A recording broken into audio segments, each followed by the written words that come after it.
Drama serial एक और पकीज़ा आखिरकार इस एपिसोड में ट्विस्ट आ ही गया। व्यूवर्स को बहुत अरसे से इंतज़ार था। बहुत सारी बोर एपिसोड के बाद आखिरकार कहानी खुलकर सामने आ चुकी है। पकीज़ा ने कोर्ट का दरवाज़ा खटखटा ही दिया। और क्यों खटकाया?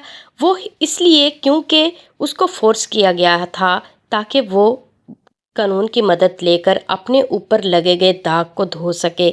और ये फोर्स उसे किसने किया? किसी और ने नहीं बल्कि समन ने। समन बीबी कहकर पुकारा गया समन को, क्योंकि पकीज़ा का बाप उसी कोर्ट में ही काम करता था। वो सोच भी नहीं सकता था कि कभी मेरी बेटी यहाँ पर इंसाफ मांगने आएगी, और क्यों ना आती। आखिरकार उसके साथ जो हुआ है उसका ज़िम्मेदार कोई और नहीं, ये सब भी हैं। अब पकीज़ा ने सोच लिया है कि वो इंसाफ लेकर रहेगी।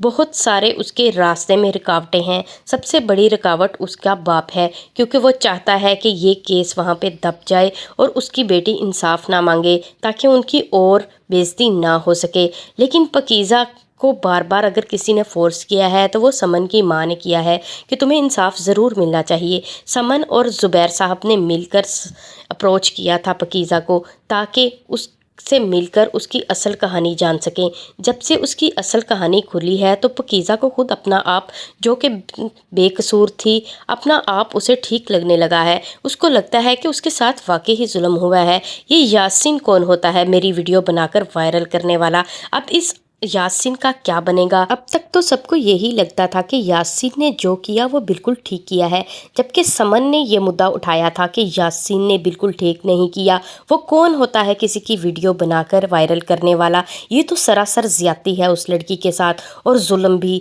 ये जैसे ही समन ने समझाया है पकीज़ा को, तो वो भी कानून लेने के लिए तैयार हो गई। कानून की हेल्प लेकर ही वो अपने आप को सही साबित कर सकती है, जो कि अपने बाप की नज़रों में गिर चुकी थी। उसको सबसे ज़्यादा तकलीफ़ इसी बात की है, वो किसी को के बारे में कुछ भी नहीं जानती।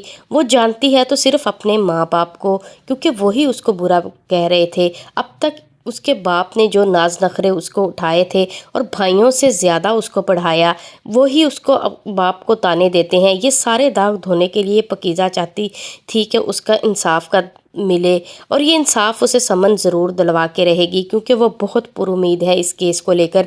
उसको लगता है कि मैं और ज़ुबैर मिलकर पकीज़ा को इंसाफ दिलवा सकते हैं। उसके लिए चाहे कोई भी मुश्किलात आए, वो बार बार डिस्कशन करते हैं कि इस केस की शुरुआत कहाँ से की जाए। इससे पहले कि पकीज़ा कुछ कहती, पकीज़ा की माँ उसे मिलने आती है और उसे कहती है कि तुमने बहुत बड़ी गलती ही की है जो तुम कोर्ट से मदद ले रही हो। मुझे लगता है कि जो हमारी रही सही इज्जत है वो तुम उतार कर रहोगी और अपने बाप की जान भी लोगी। और बाप की जान तो वाकई ही पकीज़ा लेने वाली थी, क्योंकि इस केस करने के बाद उसको आइडिया हो गया था कि उसके बाप ने खुदकुशी करने की कोशिश की है, ताकि वो जान अपनी देकर इस ज़माने से और इस दुनिया से चला जाए, जिसने अभी तक उसको पीछे से ताने कसने शुरू किए हुए हैं। ना मोहल्ले वाले माफ़ी देते हैं और ना ही बाज़ार की औरतें और मर्द।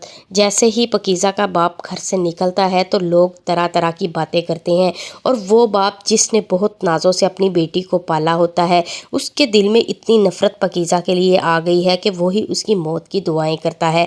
और वही नहीं बल्कि पकीज़ा की माँ भी कॉल करके उससे कहती है कि हम सबको मारने से बेहतर था कि तुम अकेली ही मर जाती, ताकि सबकी ज़िंदगियों में सुकून आ जाता। लेकिन पकीज़ा किस किस को सफाई दे अपनी कि वो बेकसूर है? वो खुलकर इस टॉपिक को किसी के साथ डिस्कस भी नहीं करना चाहती। अब जैसे ही वो फराज को कहती है कि मैं केस करना चाहती हूँ, फराज भी तो उसका साथ नहीं देता, और वो भी वही बातें करता है जो कि बाकी ज़माना कर रहा होता है। उसको भी लगता है कि हमें कानून के पास जाने का कोई फ़ायदा नहीं है, कानून के पास जाकर हमारी उल्टा और बदनामी होगी। पहले ही मेरी माँ इस दुनिया से चली गई है और मेरी बहन तलाक के डर से घर बैठी हुई है, सिर्फ़ और सिर्फ हमारी वजह से। मैं नहीं चाहता कि तुम्हारा केस कोर्ट में खुले और میری بہن کو ڈائیورس ہو جائے، میں اور کچھ برداشت نہیں کر سکتا پاکیزہ، اس لیے سوری، میں تمہارا ساتھ نہیں دوں گا۔ پاکیزہ کو علم تھا کہ فراز اس کا ساتھ کبھی بھی نہیں دینے والا، لیکن فراز کو وہ پھر بھی کہہ کر چلی جاتی ہے کہ تم نے میرے ساتھ شادی تو کر لی ہے، اب چاہے مجھے ڈائیورس دے دو، مجھے چھوڑ دو، یا پھر میرے منہ پر تیزاب ڈال دو تاکہ یہ کیس دب سکے کسی طریقے سے۔ تم مجھے اس کیس سے روک تو نہیں سکتے، کیونکہ انصاف لینا میرا بھی حق ہے۔ اب تک میں جتنی دیر سے شرم سے منہ چھپائے پھر رہی تھی، میرا قصور کیا تھا؟ کیا میں بے قصور نہیں ہوں؟ میں بے قصور ہوتے ہوئے بھی میں خود کو صحیح ثابت نہیں کر پا رہی۔ کیا فائدہ اتنا میرا لا پڑنے کا، جبکہ میں اپنے لیے خود ہی انصاف نہیں مانگ سکتی؟ تبھی فراز کو کچھ باتیں سمجھ آنے لگتی ہیں، لیکن وہ پھر بھی اس کے ساتھ جانے کی حامی نہیں بھرتا، جس پر پاکیزہ کو بہت غصہ اور افسوس ہوتا ہے، اور وہ وہاں سے اٹھ کر سیدھی گھر چلی جاتی ہے۔ گھر کس کے؟ جو کہ سمن کی ماں کا گھر ہے، لیکن سمن کو نہیں پتا کہ پاکیزہ وہاں پر رہ رہی ہے، اس لیے یہ بھی وہ صرف اور صرف جاتی ہے تاکہ سمن کی ماں کی حفاظت کر سکے اور اس کے کچھ کام کر سکے، یعنی ٹیک کیئر یا آیا کے طور پر۔ لیکن سمن بی بی کو یہ نہیں پتا کہ اس کی ماں کی جو خدمت لڑکی کر رہی ہے وہ کوئی اور نہیں بلکہ پاکیزہ ہے، اور وہ اسے در بدر ڈھونڈتی پھر رہی ہے۔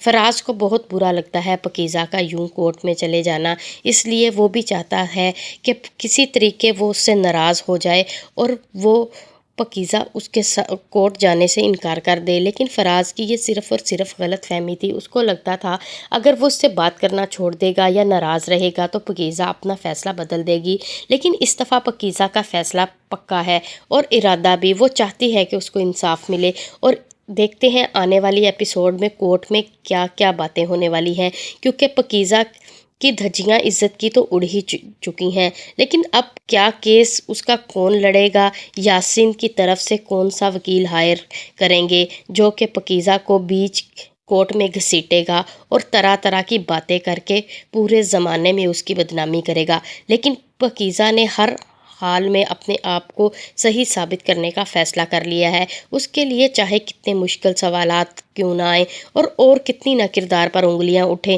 لیکن اس سب کے بعد اس کو یقین ہے کہ اس کے ساتھ اللہ تعالیٰ ضرور اس کا ساتھ دے گا اور اس یاسین کا چہرہ بے نقاب کر کے پوری دنیا کے سامنے لے کر آئے گا۔